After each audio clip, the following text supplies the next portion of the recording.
The woman described in Proverbs 31 was not 22 years old with her whole financial life ahead of her. She was seasoned. She was established. She had experience, discernment, and wisdom that only comes with time. And if you are over 40, sitting with the quiet weight of feeling financially behind, I need you to hear this before we go one step further. God did not write her story as a warning. He wrote it as a blueprint, and blueprints do not expire. Let me speak honestly to where many of you are right now. You are somewhere between 40 and 60. You have prayed over your bank account. You have fasted. You have been faithful in your giving, and yet there is still a gap between what God promised and what you are currently living. You look at the retirement calculators and they tell you that you started too late. You look at your peers and wonder why the favor seems to flow elsewhere.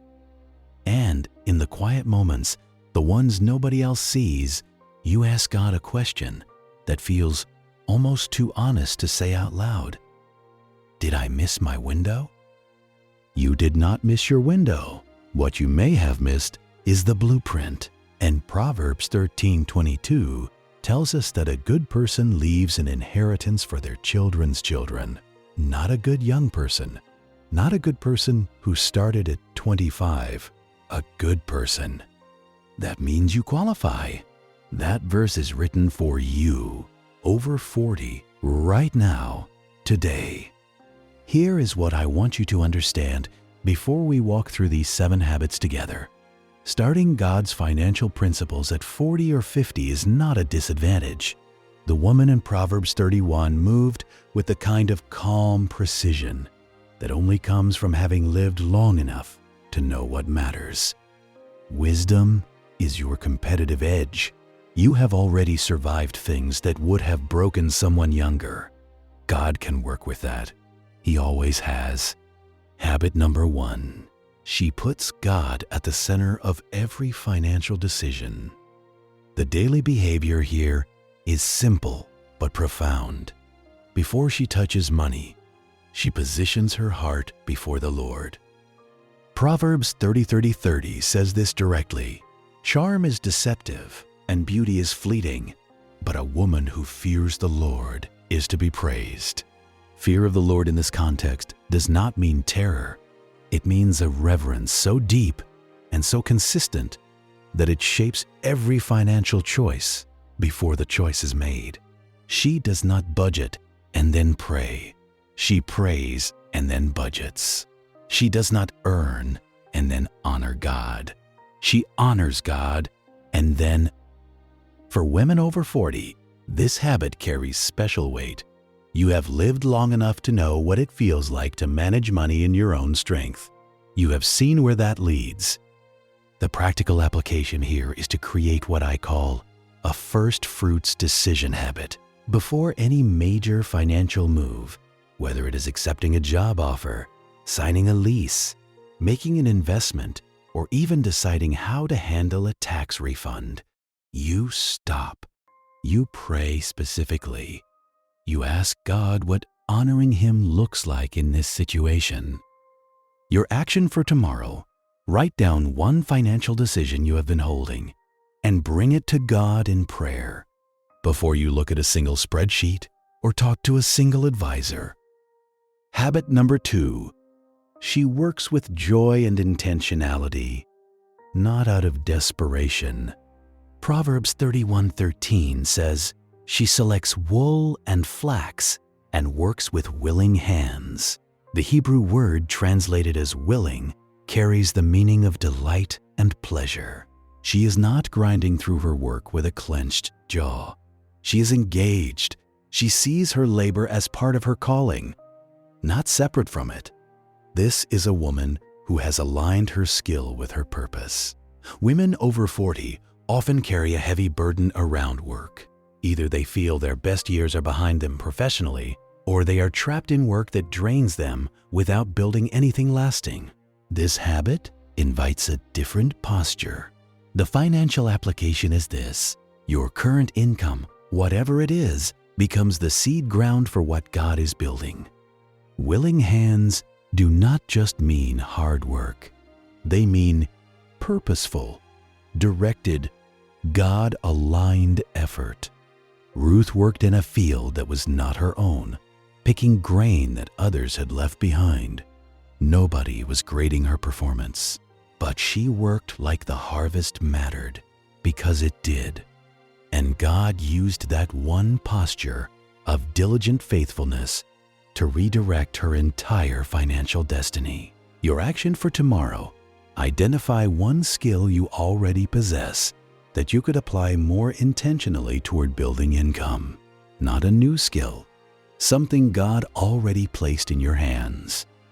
Habit number 3. She evaluates before she commits.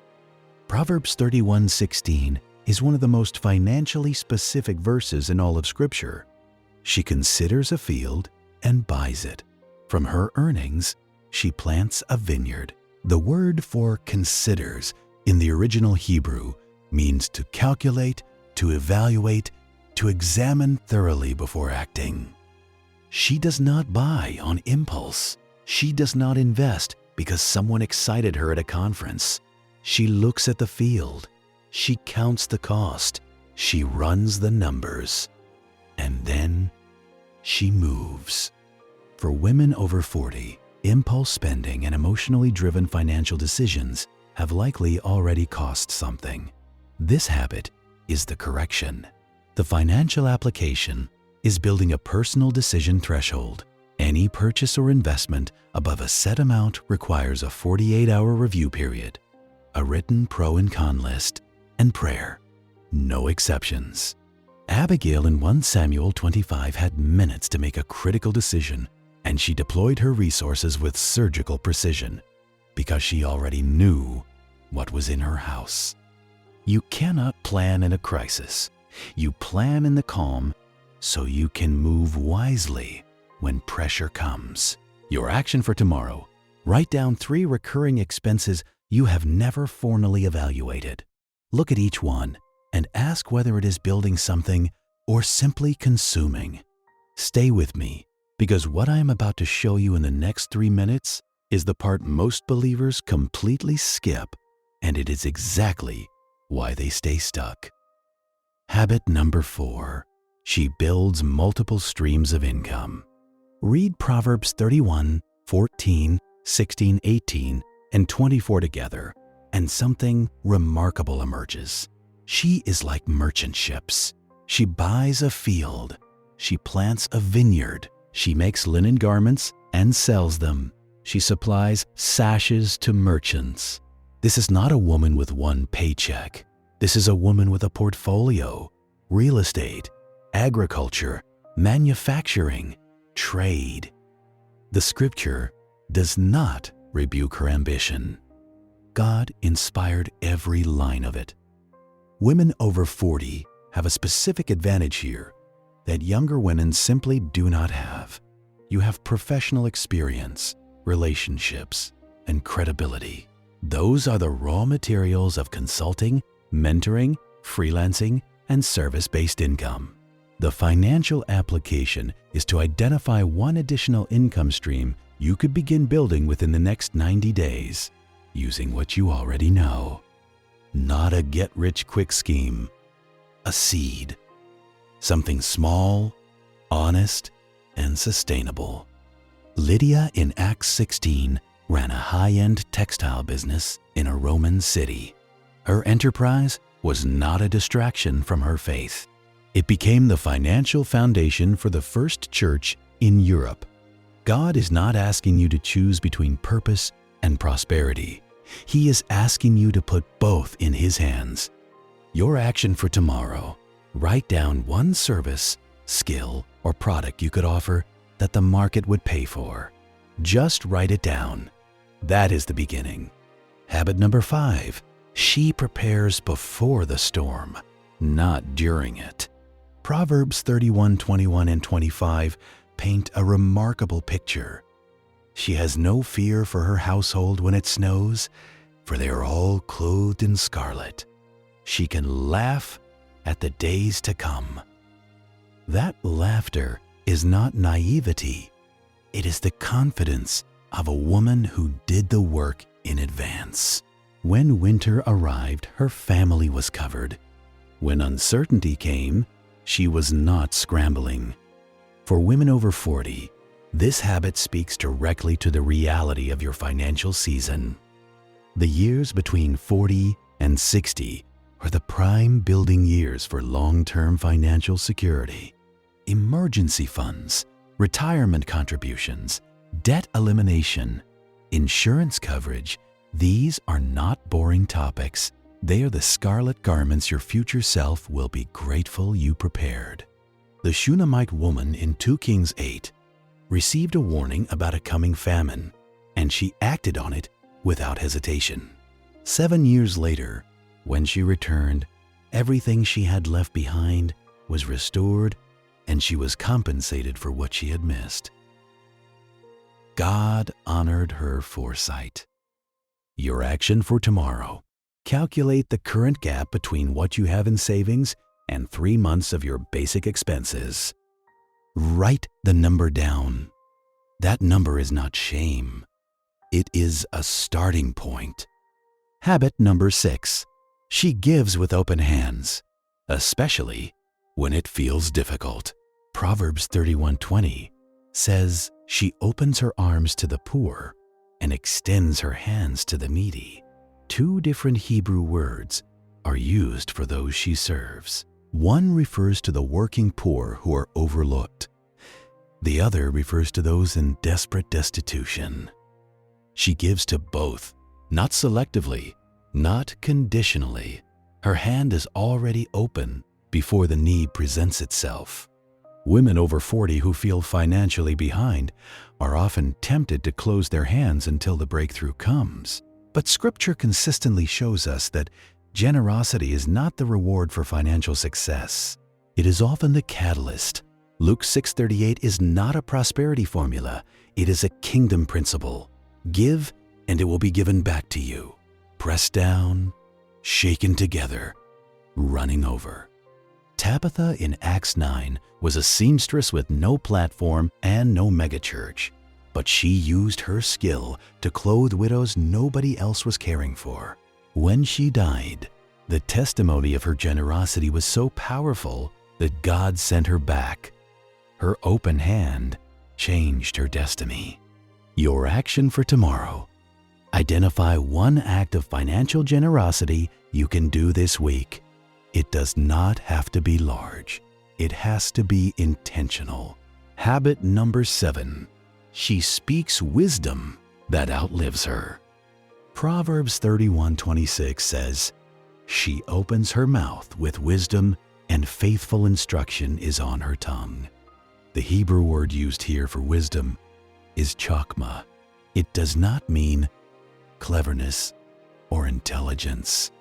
It means deep, God-rooted understanding applied to real life. She is not just building wealth. She is building wisdom that her children will carry long after the money is gone. Verse 28 completes the picture. Her children arise and call her blessed. For women over 40, this may be the most powerful habit of all 7. You have lived through financial mistakes. You have survived seasons of lack. You have learned hard lessons that nobody taught you. That wisdom is an inheritance. It is worth more than money. Deborah in Judges 4 sat under a palm tree and taught. She trained leaders. She spoke truth into unstable situations. When she died, Israel had 40 years of peace because her wisdom had taken root in the people around her. The financial application for you is this: your breakthrough is not just for you. The testimony you are building right now, the habits you are forming today, will become the instruction that protects the next generation in your family from starting where you started.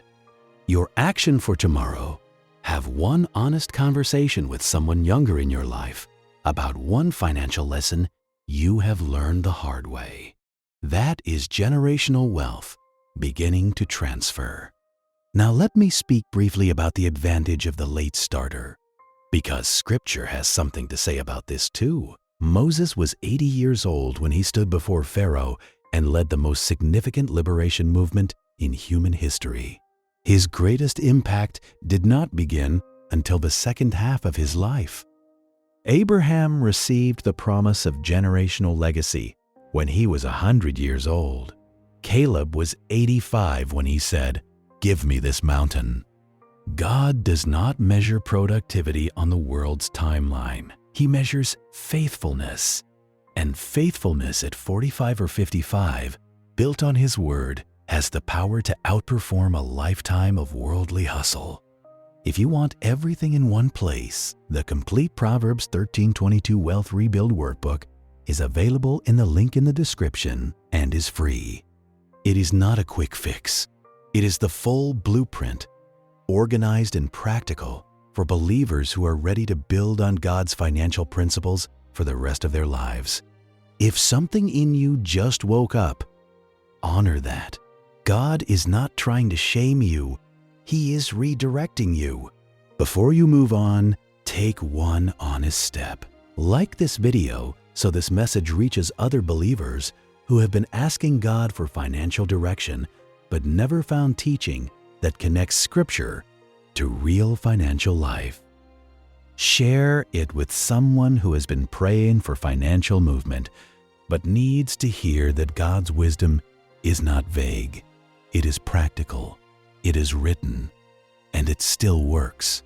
Comment below with the part of the blueprint that convicted you most.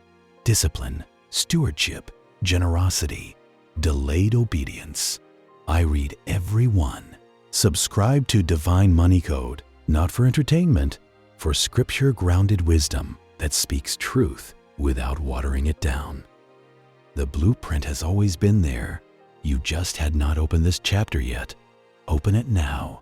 God bless you, and I will see you in the next one.